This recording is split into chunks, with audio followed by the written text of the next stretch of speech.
আসসালামু আলাইকুম সম্মানিত দর্শক, আমরা চলে এসেছি সুন্দরবনে। এখন আমরা সুন্দরবনের ভিতরে কি কি আছে সেই সম্পর্কে বন কর্মকর্তা মোহাম্মদ দেলোয়ার হোসেন কিছু বলে। আচ্ছা দেলোয়ার হোসেন, আজকে এই বনের ভিতরে কি কি আছে আমার দর্শকের উদ্দেশ্যে কিছু বললে ভালো হতো আর কি।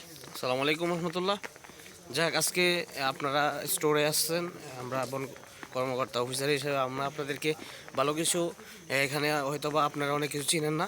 আমরা এখন বলবো কোনটা কী বা কোন কোন জিনিসটা কিসের জন্য, কোন গাছটা নাম কী, এবং এখানে কোন কোন প্রাণী রয়েছে, প্রাণীদের কখন কি করে। আমরা যেহেতু এখানে থাকি, আমরা এটার পুরোটা সবসময় দেখি বা জানি বুঝি। এটা আপনাদেরকে এখন তুলে ধরবো। এদিকে তাকান তো, এদিকে হচ্ছে যে যে জ্বরগুলো দেখা যাচ্ছে, এটা হচ্ছে বড় এই যে সুন্দরী গাছের জ্বর। এখানটা নিঃশ্বাস নেওয়ার জন্য এই জ্বরগুলো এভাবে পুরা বনের মধ্যে ছড়িয়ে ছিটিয়ে আছে।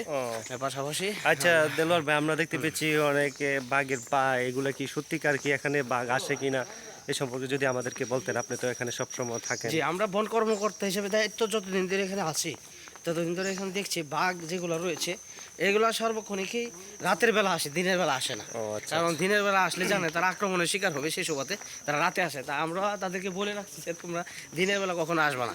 যখন পর্যটকরা আসে তারা যেন তোমাদেরকে না দেখতে পারে। মানে এখানে দিনে কথা বলেন না। হ্যাঁ, আমরা বাঘের সাথে কথা বলি, এবং দিনের বেলা বাঘ হই আমরা, আর রাতের বেলা বাঘ, বনের বাঘ, তারা আসে বনে। যাক, ও আচ্ছা, আর একটা কথা যে আমরা শুনতে পাচ্ছি সুন্দরবনের দেখে নিয়ে অনেক বাঘ নাকি বিলুপ্ত হয়ে গেছে, এ সম্পর্কে আপনার কি মতামত একটু যদি বলতেন। হ্যাঁ, তা অবশ্যই। বাঘের সংখ্যা আমার 80% রয়েছে। বিগত দিনে ছিল 12%, তা অনেক কমে গিয়েছে।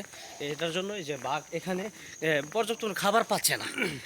কাজে এখানে যদি কোনো স্টোরে লোকজন আসে, তাদেরকে আক্রমণ করতে আসে, সেক্ষেত্রে যে আমাদের নিরাপত্তা প্রহরী, যেরকম আমার কাছে 2টা গান আছে, আমি গান দিয়ে বিগত দিনে 5-6টাকে মেরে ফেলছি।